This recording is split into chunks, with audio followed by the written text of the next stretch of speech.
Tarde, galera. Eu vou fazer um videozinho rápido de apresentação, tá bom? Eu espero que vocês tenham feito as perguntas. Eu observei lá antes do início da aula e percebi que alguns dos alunos não responderam a pergunta. Vou dar um tempinho para vocês tentarem responder essa pergunta, e todas as perguntas vão fechar hoje, tá? À noite. Vamos lá? Então, primeira coisa que eu preciso compreender é que a via da BCG é intradérmica. Fato. Vai ser utilizado essa administração desse medicamento preventivo no braço direito, tá? Na inserção inferior do músculo deltoide, então na parte baixa do músculo deltoide, ok? Outra coisa que eu não posso esquecer é que a evolução habitual da cicatriz vacinal vai ser após as 2 semanas da aplicação. Tá? Vai ter uma pequena elevação avermelhada e dolorosa entre 5 e 15 milímetros. Então, uma pequena elevação, tá? Nessas primeiras 2 semanas. Depois, na terceira e na quarta semana, a apresentação dessa pequena elevação avermelhada vai se formar uma bolha. E essa bolha, ela vai ter uma produção de pus, tá? Que vai evoluir também para uma crosta. Eu preciso orientar essa mãe a não mexer nessa crosta, a deixar esse processo de pus, não tentar retirar o pus, porque é o organismo da criança criando memória contra esse tipo de vacina. Contra esse tipo de bactérias, desculpa. Entre 4 é o corpo dando a resposta imune, né? Então, essa crosta, essa criação do processo infeccioso é forçando o sistema imune da criança a ter uma resposta contra aquele agente infeccioso, tá? Que é o agente infeccioso lá da vacina BCG, que nós já explicamos na semana anterior. Bom, quando estiver passando da 4ª para a 5ª semana, ele deixa de ter uma apresentação de bolha para se tornar uma úlcera.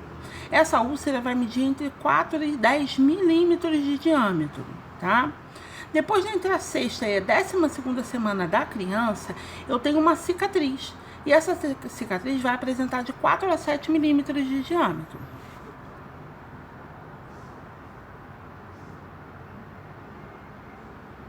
Alguns casos evoluem mais lentamente. Claro, cada organismo vai responder de uma forma diferente do outro. Isso aí nós precisamos entender, né? E aí eu vou ter crianças que vão se apresentar com a forma mais branda, né, dessa resposta imune, podendo demorar, e outras crianças que podem demorar até 6 meses para a formação dessa cicatriz vacinal. Isso não indica que o corpo não teve resposta, isso não indica que a vacina não fez efeito, isso indica que cada organismo vai agir de uma forma mediante ao processo da vacina, tá bom? E se não aparecer a cicatriz vacinal, isso não significa que a vacina não está ativa, tá? A cicatriz é só um processo que se apresenta na maior parte das crianças, porém, existem algumas crianças que não apresentam a cicatriz, tá? E aí eu falo de infartamento gangliolar axilar ou supraclavicular. Então, esses gânglios axilares, eles podem ficar elevados, tá? Isso pode ocorrer e desaparecer espontaneamente entre 1 e 3 meses. Não se esquecendo que gânglios, eles se evoluem porque o sistema de defesa está agindo. Então, a evolução de gânglio não é nenhuma preocupação, tá? Existe contraindicação para essa vacina? Claro que sim. Ela está contraindicada para criança menor que 2 quilos, lesão de pele que impossibilita, né, a administração no local de aplicação, pacientes HIV positivo, vai precisar de uma consulta médica técnica para ter a liberação ou não, tá? Imunodepressão, pacientes em tratamentos oncológicos, crianças, bebês recém-natos que já nascem com a condição de oncologias e outras doenças imunodepressivas. Ele não vai poder ser administrado com esse tipo de vacina, ok? Tratamento de quimioterapia e radioterapia.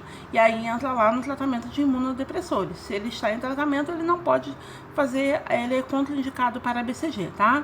Uso de corticoide oral ou parenteral por mais de 2 semanas, aí eu tenho contraindicação, tá? Com 2 miligramas quilo dia ou 20 miligramas, 2 quilogramas quilo dia ou 20 miligramas de prednisolona, tá? Então, eu vou ter ou 2 miligramas dia de corticoide ou 20 miligramas de prednisolona e a criança já está contraindicada para a tomada do medicamento. Criança com apresentação de febre não pode, e gestante não pode tomar esse tipo de vacina. E gravidez. Podem ser aplicadas simultaneamente ou a qualquer intervalo de outras vacinas. Então, elas podem ser aplicadas junto a outras vacinas, que ela não vai fazer nenhum tipo de evolução contrária, ok? Qual é a conservação dessa vacina? Primeiro, é entre 2 graus Celsius positivos a 8 graus Celsius. Não pode congelar, tá? Inativa pela luz solar direta, não pela artificial. Então, a luz artificial não vai incomodar, ela não é fotossensível, porém, a luz solar direta vai trazer dano, mas não pode congelar. Ela é conservada em graus positivos. Observação.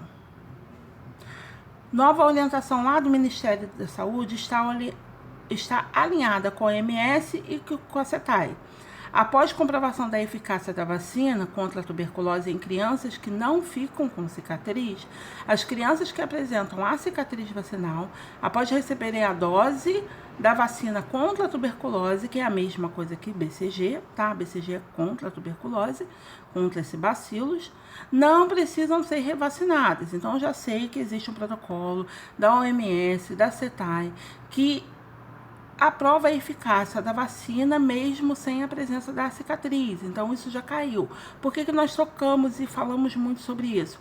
Porque antigamente as pessoas só consideravam a criança vacinada quando apresentava cicatriz. Então, toda vez que observava e não tinha presença de cicatriz, revacinava. Não existe essa necessidade, ok? Segundo a Organização Mundial de Saúde.